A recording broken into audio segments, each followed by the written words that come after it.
Tiga paslon akan bertarung menjadi orang nomor 1 di negeri ini. Namun kekhawatiran muncul tatkala putra presiden ikut kontestasi. Akankah Presiden Joko Widodo netral? Seberapa besar kuasa presiden bisa memengaruhi jalannya Pilpres nanti? Saya, Niluh Puspa, mencari jawabnya. Berusia paling rendah 40 tahun atau pernah sedang menduduki jabatan yang dipilih melalui pemilihan umum termasuk pemilihan kepala daerah. Ya, saya terlalu tua, Gibran terlalu muda.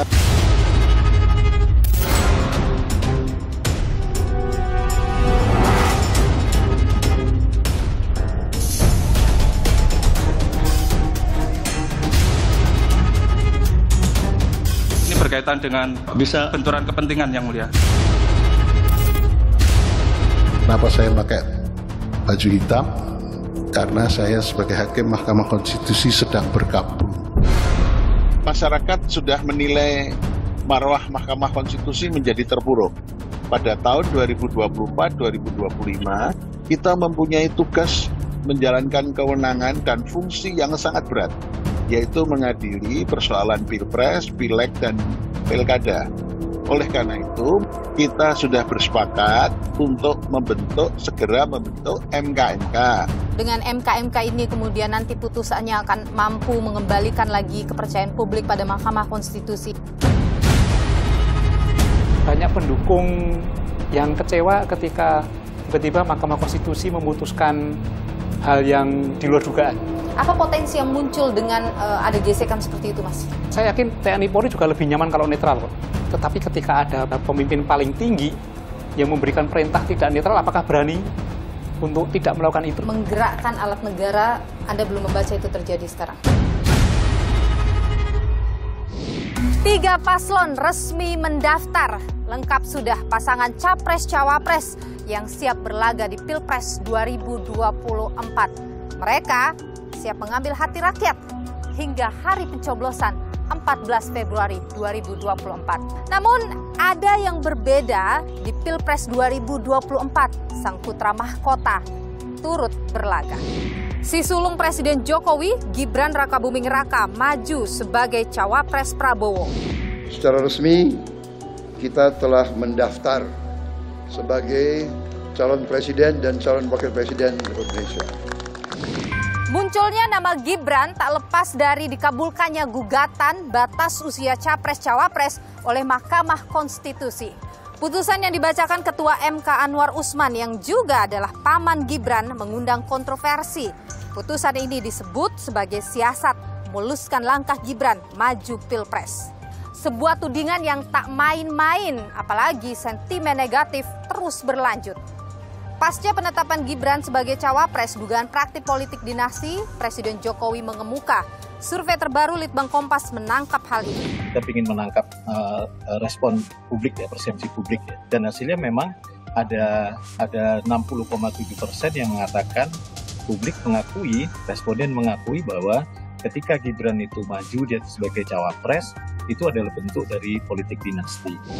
Dugaan politik dinasti ditanggapi santai oleh sejumlah politisi termasuk juga oleh Presiden Joko Widodo. Pemilihan pun baik itu di pilkada, pilihan wali kota, pilihan bupati, pilihan gubernur, pilihan presiden, itu semuanya yang memilih itu rakyat. Padahal politik dinasti berpotensi merusak demokrasi. Ada orang yang ditawarkan ke rakyat, proses untuk menawarkan inilah yang acap kali Anda semua, termasuk saya, persoalkan. Apakah kemunculan seseorang ini melalui mekanisme partai politik sesuai dengan konstitusi? Itu benar atau tidak? Masyarakat pun bertanya-tanya, akankah Presiden Jokowi akan mampu bersikap netral padahal ia masih memegang tonggak kekuasaan hingga Oktober 2024. Dukung semuanya untuk kebaikan negara ini. Lantas saudara, bagaimana sikap masyarakat ketika putra sulung Presiden Jokowi Gibran Rakabuming Raka maju sebagai cawapres Prabowo Subianto? Enaknya itu meneruskan pekerjaannya yang pertama dulu. Soalnya kalau maju ke wakil presiden itu belum bisa mumpuni. Oke aja kalau banyak pendukungnya. Kalau menurut saya nggak apa-apa lah, karena mungkin kemarin juga MK sudah memutuskan. Baru jadi wali kota 2 tahun, Mas. Masa langsung jadi wakil presiden. Harusnya ya menyelesaikan dulu wali kota, naik gubernur, baru ke pusat. Keikutsertaan putra dari Presiden Jokowi dalam Pilpres 2024 menimbulkan keraguan publik akan netralitas seorang Presiden Jokowi yang saat ini masih menjabat bahkan pada hari pencoblosan nanti. Bagaimana kemudian saudara dinamika politiknya nanti ke depan? Kita bahas bersama dengan Stanislaus, seorang pakar intelijen. Bagaimana pula Istana memastikan bahwa Presiden Jokowi akan mampu bersikap netral di tengah putranya yang ikut dalam pertarungan Pilpres 2024? Saya akan bahas saudara bersama dengan Deputi 4 Kantor Staf Presiden Juri Ardiantoro. Tapi sebelumnya saya akan bertemu dengan Hakim Mahkamah Konstitusi Profesor Arief Hidayat terkait dengan dinamika pasca putusan Mahkamah Konstitusi. Ikuti saya saudara.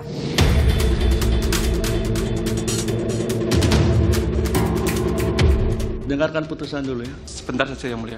Karena ini berkaitan dengan benturan kepentingan yang mulia. Karena isu ini isu yang berat, isu serius.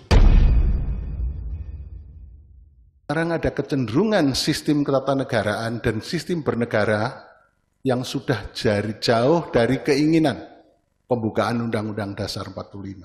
Coba bayangkan, dia mempunyai partai politik, dia mempunyai tangan-tangan di bidang legislatif, dia mempunyai tangan-tangan di bidang eksekutif, sekaligus juga dia mempunyai tangan-tangan di bidang yudikatif.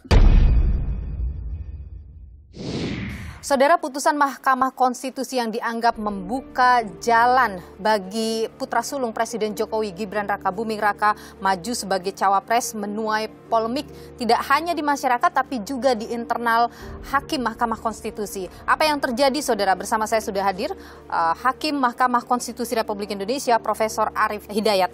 Prof Arief, terima kasih sudah bersama Nilu. Sehat selalu Prof. Assalamualaikum warahmatullahi wabarakatuh. Terima kasih Mbak Nilo. Waalaikumsalam warahmatullahi wabarakatuh. Prof, dalam sebuah forum baru-baru ini Anda menyatakan bahwa Anda sedang berkabung sistem negara saat ini sudah jauh dari amanat pembukaan Undang-Undang Dasar 1945. Itu ramai sekarang jadi perbincangan. Kenapa Prof mengeluarkan sampai statement itu? Apa yang saya sampaikan di forum konferensi hukum nasional itu semata-mata kecintaan saya pada negara Republik Indonesia. Negara Indonesia itu menganut paham negara hukum yang demokratis dan berketuhanan. Oleh karena itu, setiap aspek kehidupan berbangsa bernegara itu harus berdasarkan pada amanah tersebut. Tetapi pada akhir-akhir ini, saya merasakan ada tren, ada gejala untuk menjauh dari Undang-Undang Dasar 45. Oleh karena itu, saya mempunyai rasa prihatin yang mendalam dan saya mengingatkan kembali kepada seluruh stakeholder, apakah stakeholder itu berasal dari eksekutif, legislatif, yudikatif, terutama saya mengingatkan pada orang-orang stakeholder yang terlibat sebagai pengemban hukum, pengemban kehidupan bernegara di bidang politik, sosial, budaya, supaya kita kembali menuju sebagaimana yang sudah diwariskan oleh the Founding Fathers. Karena jalan itu, roadmap itulah yang bisa kita gunakan untuk menuju kejayaan bangsa Indonesia menjadi aman, tertib, adil, dan makmur. Publik ini mengasumsikan bahwa pernyataan Prof ini berkaitan dengan putusan MK kemarin yang memang ada dissenting opinion.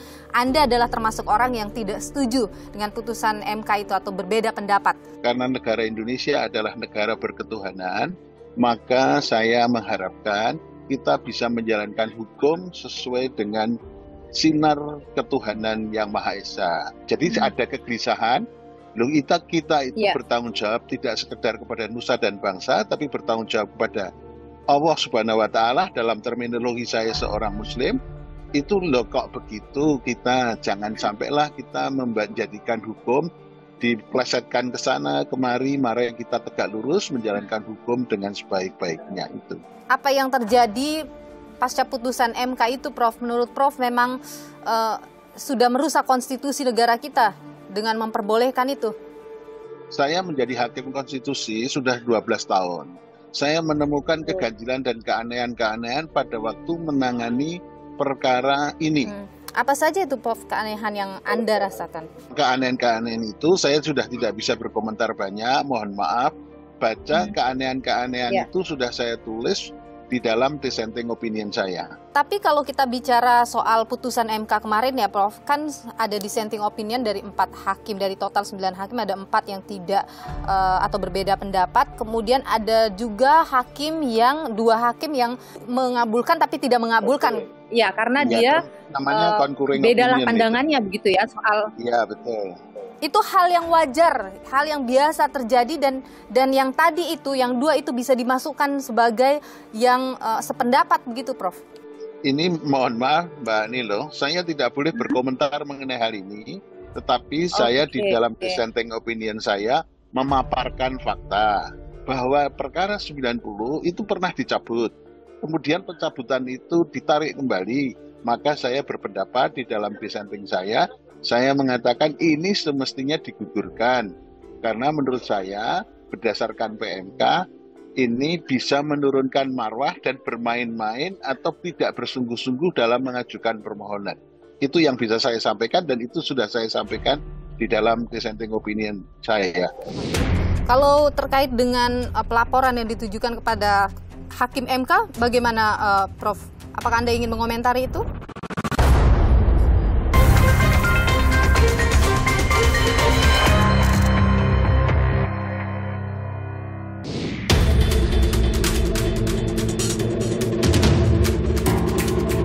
Dengarkan putusan dulu ya. Sebentar saja Yang Mulia. Karena ini berkaitan dengan benturan kepentingan Yang Mulia. Karena isu ini isu yang berat, isu serius.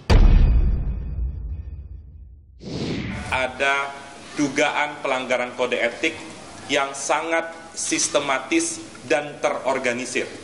Karena kita tidak bisa lepaskan putusan itu dibacakan menjelang pendaftaran calon presiden dan calon wakil presiden, dan benar saja melalui putusan pamannya. Kalau terkait dengan pelaporan yang ditujukan kepada Hakim MK, bagaimana Prof? Apakah Anda ingin mengomentari itu? Sekarang masyarakat sudah menilai marwah Mahkamah Konstitusi menjadi terpuruk. Oleh karena itu saya sangat prihatin dengan kondisi ini. Padahal nanti pada tahun 2024-2025 kita mempunyai tugas menjalankan kewenangan dan fungsi yang sangat berat, yaitu mengadili persoalan pilpres, pileg, dan pilkada. Oleh karena itu, marwah Mahkamah Konstitusi supaya mendapat kepercayaan kepada publik lagi, kita sudah bersepakat untuk membentuk MK-MK. Kita harapkan MK-MK dapat memberikan putusan yang seadil-adilnya, apakah betul ada pelanggaran etik yang dilakukan oleh para hakim. Dan kemarin sudah melakukan sidang yang pertama, MK-MK itu mengundang para pelapor. Ada yang menuntut supaya putusan MK dibatalin. Nah, nanti dulu soal benar tidaknya. Tapi ini menunjukkan ada ya kegawatan dari segi waktu. MK-MK ini diharapkan segera secepatnya memutus apakah betul ada pelanggaran etika yang dilakukan oleh para hakim. Oke, supaya jadi clear juga semuanya ya Prof? Ya, betul. Apakah keputusannya apapun, nanti masyarakat supaya percaya dengan MK-MK. Dan kita harapkan semuanya dapat dibuka oleh MK-MK.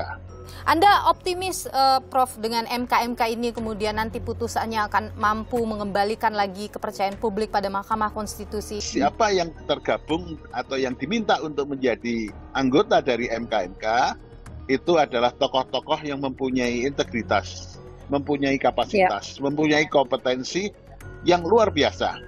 Baik, tentu itu hal yang saat ini ditunggu kalau memang putusan MK ini setidaknya bisa memperkuat lagi marwah dari MK, karena posisi Mahkamah Konstitusi ini jadi lembaga yang sangat krusial, apalagi berkaitan dengan pengujian materi kalau sudah berkaitan dengan pemilu dan lain sebagainya. Iya, tapi dia memutus sengketa perkara yang diajukan ke mahkamah baik dalam pileg, pilpres maupun dalam pilkada di tahun mendatang. Betul. Setelah nanti hari pencoblosan ini akan banyak sekali yang bertaruh di Mahkamah Konstitusi. Tapi kita di mahkamah biasanya mengharapkan bahwa semua persoalan-persoalan yang berhubungan dengan pileg, pilpres, dan pilkada dapat berjalan dengan damai, berjalan dengan aman, fair play, sesuai dengan asas-asas pemilu, sehingga tidak diperlukan lagi diajukan ke mahkamah karena sudah bisa terselesaikan, dilaksanakan secara baik-baik saja menurut asas-asas yang dianut di dalam pemilihan umum. Sehingga semakin sedikit yang perkara yang diajukan ke MK itu akan lebih baik daripada kalau semua perkara dibawa ke Mahkamah Konstitusi. Harapannya seperti itu ya, Prof. Tapi pada kenyataannya kan setiap pemilu MK selalu dipenuhi dengan pertaruhan hasil pemilu dilakukan di sana gitu, di Mahkamah Konstitusi. Tentu nanti kita akan lihat. Harus ada pendidikan politik bahwa orang yang berkontestasi di dalam pilpres, berkontestasi dalam pileg dan pilkada, kita harapkan kedewasaannya dalam berpolitik. Beliau semua para tokoh nasional dan tokoh daerah ini mempunyai kesadaran, mempunyai kultur, siap menang tapi juga siap kalah apapun yang akan terjadi. Tapi itu harus diadap, seluruh penyelenggara pemilu bisa melaksanakan tugas kewenangannya dengan baik, sesuai dengan hukum yang berlaku, sesuai dengan konstitusi. Prof, kalau Anda sendiri melihat banyaknya elemen masyarakat yang muncul dalam jelang pemilu untuk melakukan uji materi, bagaimana Prof Anda sendiri melihat itu? Begini, Mahkamah Konstitusi mau tidak mau memang sebagai jalan terakhir di dalam negara yang demokratis berdasarkan hukum. Hak konstitusional warga yang merasa dirugikan itu mempunyai hak untuk mengajukan judicial review kepada Mahkamah Konstitusi. Apapun saja. Oleh karena ada sengketa yang demikian, ada anggapan yang demikian, maka memang sebaiknya diajukan judicial review di Mahkamah Konstitusi daripada melalui penyelesaian-penyelesaian bukan secara hukum. Dan itu wajar saja ya Prof ya, banyak terjadi jelang pemilu. Itu sudah sangat sesuai dan itu memang kita harapkan bersama bisa diselesaikan. Oleh karena itu dibutuhkan Mahkamah Konstitusi, badan-badan peradilan, dan penyelenggara pemilu yang betul-betul mampu berbuat adil, mempunyai integritas, menjalankan semua tugas kewenangan fungsinya sesuai dengan aturan yang berlaku. Jadi tantangan menurut Prof sebagai hakim konstitusi yang sudah begitu lama menduduki posisi ini, bahkan pernah menjadi ketua Mahkamah Konstitusi juga, apa tantangan terberat bagi Mahkamah Konstitusi ke depan, Prof? Kalau saya melihat begini, ada perkembangan yang positif di dalam kita bernegara, terutama di dalam menjalankan hukum, khususnya pada waktu ada perkara-perkara yang menyangkut pemilu ini, baik pileg, pilpres maupun pilkada, bahwa ada hal-hal yang merasa dirugikan, merasa tidak memperoleh keadilan, tidak memperoleh kepastian, maka mengajukan ke mahkamah. Tapi trennya itu ke arah yang positif. KPU sekarang ini menurut saya sudah menjalankan tugas fungsinya sebagai penyelenggara pemilu dengan sebaik-baiknya. Bawaslu yang ditugasi untuk melakukan pengawasan terhadap proses penyelenggaraan pemilu sudah melakukan lebih baik daripada sebelum-sebelumnya. Kemudian di penyelenggara pemilu sudah diadakan satu lembaga baru yang namanya, yang dulu sudah berlaku, tapi ini sekarang DKPP yang dirintis oleh Prof. Jimmy Sidiki sudah memberikan tugas dan menjalankan kewenangannya secara baik. Sehingga kita harapkan tren yang sudah ke arah yang positif pada tahun 2019 dan kemudian pilkada sesudahnya itu bisa lebih baik lagi. seluruh data-data, bukti-bukti yang ada itu sekarang lebih baik dan sudah bisa dipertanggungjawabkan. Sehingga apapun itu, maka kita mempunyai dasar yang kuat, mahkamah mempunyai dasar yang kuat untuk memutus dengan seadil-adilnya sehingga bisa memuaskan seluruh pihak-pihak yang bersengketa. Dan itu semua tentu dimulai dengan integritas dari masing-masing hakim konstitusi ya, Prof?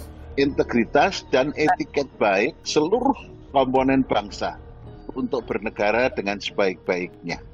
Mau bisa menang, bisa kalah, dan itu ada kesadaran untuk menerima itu. Nah, itu yang paling penting. Profesor Arief Hidayat, Hakim Mahkamah Konstitusi Republik Indonesia. Terima kasih atas pandangan Anda di Niluh, Prof. Sehat selalu, Prof. Terima kasih, Mbak Niluh. Potensi ketidaknetralannya sangat tinggi. Kenapa Anda bisa mengatakan potensi ketidaknetralan itu? Ya, enggak.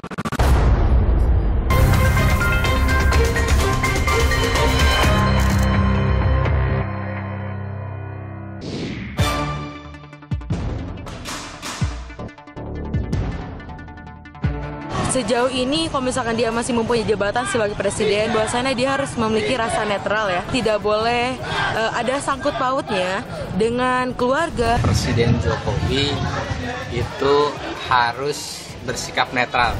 Kira-kira dukung anaknya atau bersikap netral? Ya, dukung anaknya. Ini ada potensi unsur anak yang nyalon, ya mungkin kemungkinan besar sih kan. Ya kan, walaupun nyatanya belum tahu.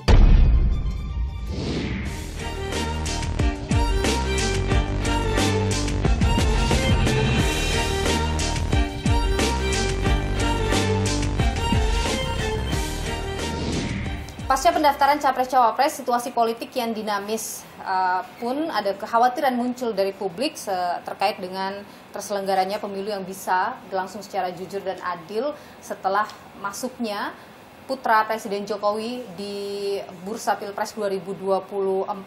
Nah, bagaimana kemudian prediksi terkait dengan keamanan, ketertiban atau Kamtibnas di tahun politik ini?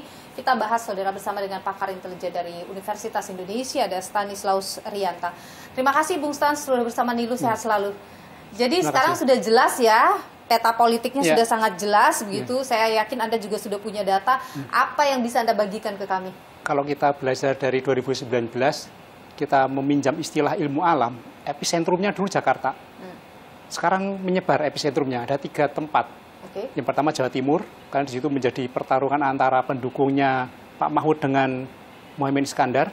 Kemudian Jawa Tengah menjadi pertarungan pendukung antara Pak Ganjar dengan Gibran. Kemudian Jawa Barat DKI nanti pendukungnya Pak Prabowo dengan Anies. Jadi episentrumnya menyebar. Apa yang Anda korek dari situ? Apa yang bisa terjadi di situ? Nah, ini titik rawannya semakin menyebar. Oke. Jadi potensi-potensi gangguan keamanan semakin besar pula, termasuk konflik pendukung, kemudian gangguan lain, mungkin menyusupnya terorisme. Dan itu sudah terasa sekarang? Oh iya, data sumber informasi intelijen mengatakan bahwa kelompok-kelompok teroris mulai bergerak lagi. Mereka sekarang sudah siap-siap juga ingin meramaikan pemilu 2024. Apa keterkaitan ini, Mas? Mereka memanfaatkan momentum bahwa ini ada momentum yang mereka bisa masuk, bisa ikut wujudkan keinginannya, kemudian dia bisa mencapai tujuannya, kemudian di tengah kerawanan kan aparat juga fokus kepada pemilu 2024, maka mereka bermain di situ. Tetapi saya yakin kalau terkait terorisme, Densus kita itu termasuk yang hebat. Tadi Anda menyebut soal perang suara itu kan perang perebutan suara terjadi ya di tengah masyarakat. Nah, apakah Anda melihat bahwa perang suara itu akan lebih dalam daripada 2019 yang lalu? Potensi itu sudah terlihat. Mungkin nanti ini akan menggantikan versi Cepong Kampret di 2019, tetapi nanti masalah MK ini akan ramai saya kira. Orang sebenarnya tidak mempersoalkan siapanya yang maju, tapi caranya maju ini. Banyak pendukung yang kecewa ketika tiba-tiba Mahkamah Konstitusi memutuskan hal yang di luar dugaan. Apa potensi yang muncul dengan ada gesekan seperti itu, Mas? Ya, gesekan pasti akan semakin luas kan. Jadi saya sebutkan Jawa Timur, Jawa Tengah, Jawa Barat. Kemudian kan netralitas aparat saya jadi ragu. Walaupun saya yakin TNI Polri itu mereka lebih suka netral. Tetapi ketika ada pemimpin paling tinggi yang memberikan perintah tidak netral, apakah berani untuk tidak melakukan itu? Dan itu sudah ada? Nah, kita lihat aja. Yang jelas potensi ada potensi ada ke sana. Pasti potensi ketidaknetralannya sangat tinggi. Kenapa Anda bisa mengatakan potensi ketidaknetralan itu tinggi? Nggak mungkin presiden akan netral kan? Meskipun presiden berkali-kali menyebut dirinya ya akan pasti semua kepala negara normatifnya akan menyebutkan seperti itu. Sulit untuk mengatakan dia bisa netral. Dan apalagi presiden mempunyai kekuasaan, dia punya otoritas untuk masuk ke dalam aparat keamanan. Ya saya kira tidak akan mungkin netral. Gerakan untuk mengarah ke sana Anda membaca sudah ada? Kita lihat dalam beberapa hari ini. Ketika nanti ada mutasi-mutasi atau mungkin pergantian-pergantian, ya itu adalah suatu langkah yang untuk mengarah kepada ketidaknetralan. Apakah nanti menterinya, kemudian apakah pejabat yang lain. Apakah dengan presiden sering mengatakan bahwa ia akan bersikap netral, itu akan mampu menahan terjadinya gangguan Kamtibmas di bawah misalnya? Saya kira sudah tidak netral ketika proses di MK ya. Sudah tidak netral ya. Harusnya kan bisa dicegah ada orang yang mengotak-atik konstitusi itu kan. Walaupun mungkin orang menganggap ini sah karena sudah diputusin. Ya oke secara administratif sah, tapi secara etika politik kan tidak sah. Hal-hal seperti ini membuat orang kecewa. Cara menutupi kekecewaan itu kan macam-macam kan. Dan siapapun pasti tahulah tidak mungkin netral. Jadi itu sebenarnya apapun statement yang muncul dari Presiden Jokowi tetap tidak akan mampu menahan ketidakpercayaan publik misalnya. Dan ini yang paling berat adalah dialami oleh aparat keamanan dan perangkat penyelenggara pemilu. Dua entitas ini yang paling nanti berat dan bisa babak belur di lapangan. Itu yang harus diwaspadai. Ya kita berdoa semoga mereka kuat menjalankan tugas ini. Tapi menggerakkan alat negara, Anda belum membaca itu terjadi sekarang? Ya kalau misalnya terjadi pasti pakai cara-cara underground. Sudah ada itu gerakan-gerakan itu? Ya munculnya putusan MK itu kan juga pasti ada. Apakah itu alamiah terjadi? Kita tanya aja kepada hakim-hakim MK. Kan banyak yang akhirnya bersuara keluar. Ya. Ini yang terburuk dalam demokrasi kita? Ini menjadi noda hitam lah dalam demokrasi setelah reformasi. Ya. Saya kira Pak Presiden Soeharto 32 tahun menjadi presiden juga tidak mengotak-atik konstitusi untuk kepentingan keluarga, saya kira. Setelah situasinya sudah seperti ini, kalau kita bilang kan ini sudah kadung seperti ini ya Mas ya. Tapi apa yang bisa kita lakukan? Kita kawal supaya netral kan. Misalnya ini KPU harus membuka, saya kira ada kanal khusus, kanal yang bisa menerima aduan-aduan, laporan-laporan, sehingga masyarakat yang memiliki ketidaknetralan langsung aja dilaporkan dan diproses. Ada Bawaslu kan, ada sentra gakum penegakan hukum kan di Bawaslu. Siapapun itu, mau dari kelompok manapun ketika melanggar hukum, proses. Adakah yang bisa dilakukan oleh Presiden Jokowi di situasi sekarang? Saya kira Pak Jokowi perlu duduk dengan Pak Surya Paloh, dengan Bu Mega, tunjukkan kepada publik bahwa ketiga tokoh ini adalah kami baik-baik saja, bahwa kami mendukung pemilu berjalan dengan damai, siapapun yang menang kita hormati. Saya kira itu menjadi salah satu strategi yang bagus. Itu mungkin tidak bisa dilakukan? Nah, masalahnya itu tidak mungkin, susah. Ya, tidak mungkin ya, saya kira kan sulit. Ya, artinya potensi bahwa di bawah terjadi perpecahan yang sedalam 2019 bisa saja terjadi kalau tidak ada. Saya kira ini lebih berat daripada 2019. Ini lebih berat? Lebih berat karena kelompok nasionalis pecah. Tahun kemarin kelompok nasionalis jadi satu. Yang diuntungkan adalah kelompok agamis yang mungkin, atau kelompok ideologis agamis yang mungkin mengerucut jadi satu dan tidak ada gonjangan di mereka kan. Mereka lebih solid. Kalau Anda katakan bahwa 2024 ini akan lebih panas, apakah benar-benar tidak ada hal yang bisa dilakukan oleh negara, oleh pemerintah? Saya harapannya pada TNI Polri tetap bersikap netral. Dan itu bisa? Ya, mereka harus taat kepada konstitusi ya. Kita sebagai masyarakat mendorong TNI Polri bersikap netral. Saya yakin TNI Polri juga lebih nyaman kalau netral kok. Oke. Anda optimis bahwa TNI Polri bisa bersikap seperti itu? Ya kita harus dukung dan kita harus yakin sebenarnya. Meskipun mungkin terjadi ketidaknetralan, mungkin terjadi intervensi. Ya, saya berharap lakukan apa yang sesuai aturan, kemudian bekerjasama dengan KPU, dengan Bawaslu. Oke, Mas Stanislaus Rianta, pakar intelijen dari Universitas Indonesia. Terima kasih sudah berbagi pandangan di Niluh. Sehat selalu, Mas. Terima kasih, Mbak. Sekarang bahkan Presiden dilaporkan ya, Mas ya, terkait dengan nepotisme gitu. Ada sejumlah pihak. Ada tanggapannya, Mas? Buktikan saja bahwa tuduhan itu benar. Tapi kalau tidak benar, kan yang menuduh punya konsekuensi.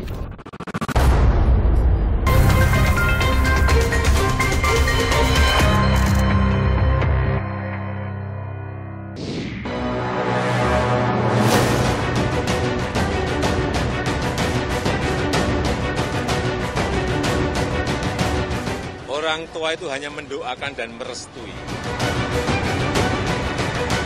Gak salah pilihan aku.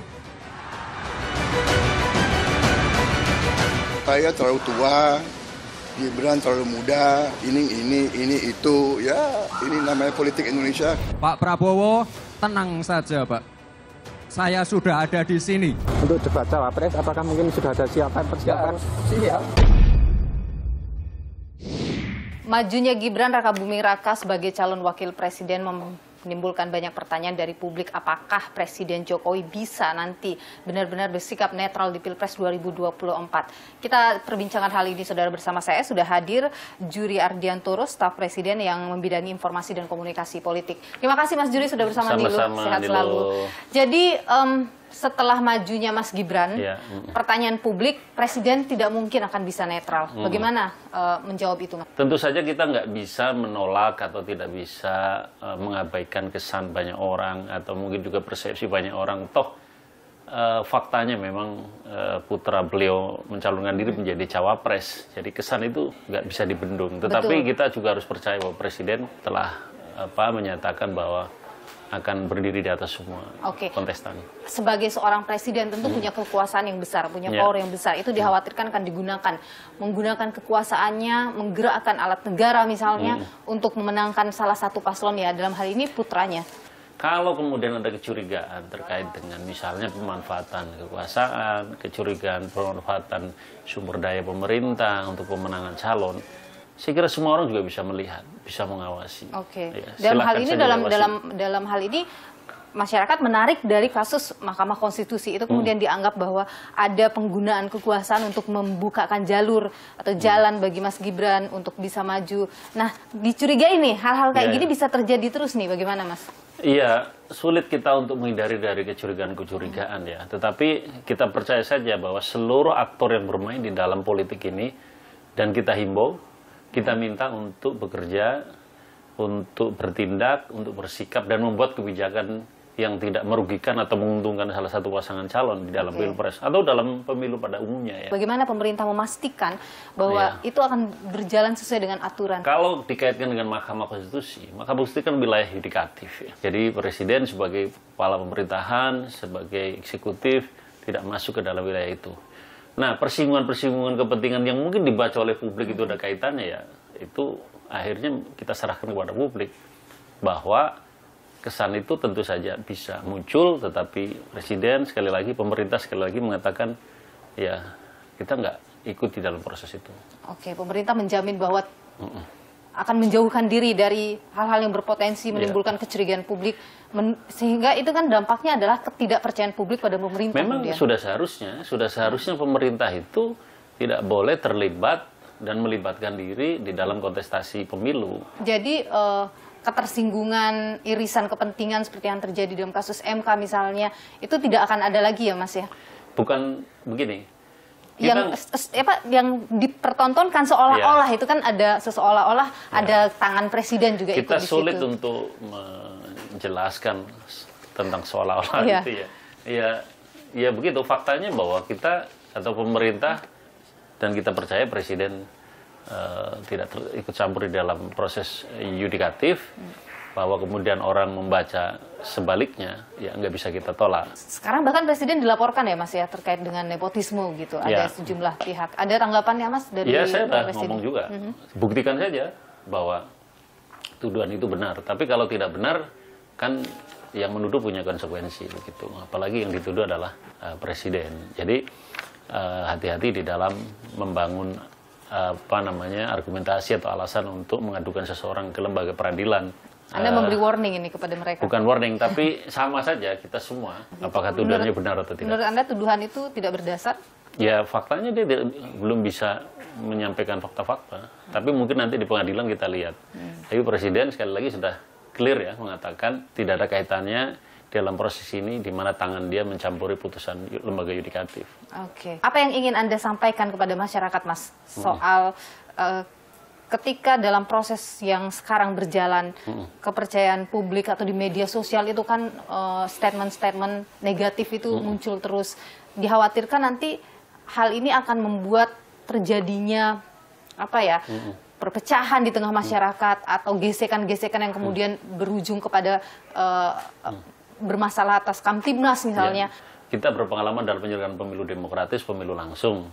Dan selama ini pemilu relatif tidak ada masalah dan bisa diselenggarakan dengan baik. Dari sisi aturan, kelembagaan, itu sudah memadai untuk kita bisa menyelenggarakan pemilu dengan baik. Yang kedua, semua menyadari bahwa setiap kontestan, baik legislatif atau capres begitu, pasti akan menyulut pertentangan, akan menyulut gesekan. Selama itu bisa kita lakukan dengan cara-cara yang beradab, cara-cara yang disalurkan melalui saluran-saluran yang semestinya, maka kontestasi yang berujung pada gesekan, ketegangan, ya itu sesuatu yang wajar saja. Yang penting harus jadi catatan adalah dalam proses persaingan itu tidak membawa isu identitas, politik identitas dengan ujaran kebencian, politik kebencian, menyebarkan hoax, politik uang, dan pelanggaran-pelanggaran serius lainnya di dalam pemilu ini. Anda optimis bahwa pemilu 2024 ini akan bisa berjalan dengan jujur, adil, demokratis? Kita semua harus optimis, pemilu kita harus berjalan baik, memenuhi prinsip demokrasi, dan siapa yang punya peran penting untuk ini? Semuanya. Karena kita tidak ingin apa yang terjadi 2019 terjadi lagi di sini. Terima kasih Mas Juri Ardiantoro, staf Presiden yang membidangi informasi dan komunikasi politik. Sehat selalu. Terima kasih, sama-sama sukses. Pesta demokrasi haruslah dilakukan dengan jujur dan adil. Sayang, masih banyak yang mengabaikan etika berpolitik. Segala daya upaya dilakukan demi mendulang suara rakyat. Berikut ulasannya untuk Anda.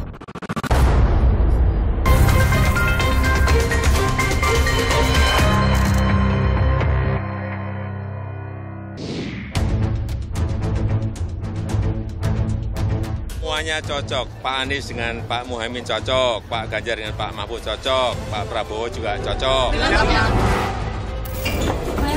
Pak Presiden yang akan melakukan. Presiden akan bersikap netral, Presiden akan menjaga agar kewibawaan proses demokrasi kita tetap tinggi. Tidak perlu kita pakai sarana prasarana pemerintah.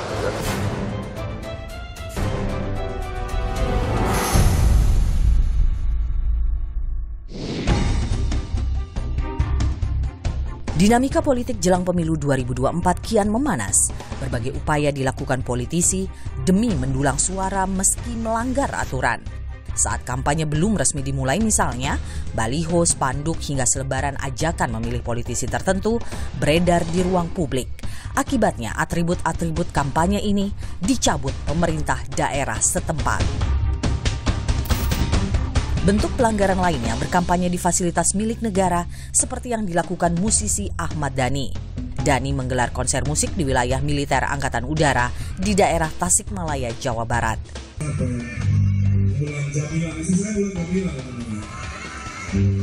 Dhani mengaku mengampanyekan istrinya Mulan Jamila yang maju sebagai calon anggota legislatif di daerah pemilihan Garut dan Tasikmalaya. Atas insiden ini, Ahmad Dhani meminta maaf. Saya ingin mengucapkan kata maaf, kata permintaan maaf karena kemarin di Tasikmalaya saya telah melanggar etika yang seharusnya saya tidak boleh lakukan, yaitu mengkampanyekan Prabowo Presiden di daerah militer. Juga saya mengkampanyekan istri saya. Pelanggaran kampanye juga terjadi di tempat-tempat ibadah, salah satunya di Sumeneb, Jawa Timur. Dalam sebuah video yang beredar, terlihat seorang politisi membagikan amplop merah berisi uang, lengkap dengan foto politisi dan logo partai di bagian depan.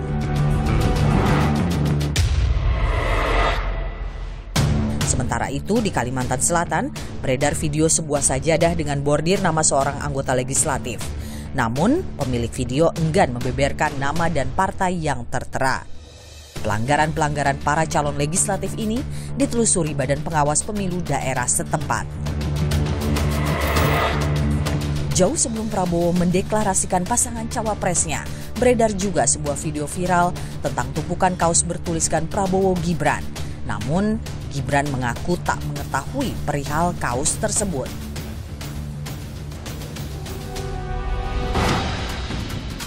Pelanggaran kerap terjadi meski ada sanksi jelas yang diatur dalam peraturan terkait pemilu. Dalam PKPU nomor 15 tahun 2023, pasal 76 menyebutkan segala kegiatan yang berkaitan dengan pemilu 2024 telah diatur dalam perundang-undangan dan akan dikenakan sanksi sesuai aturan.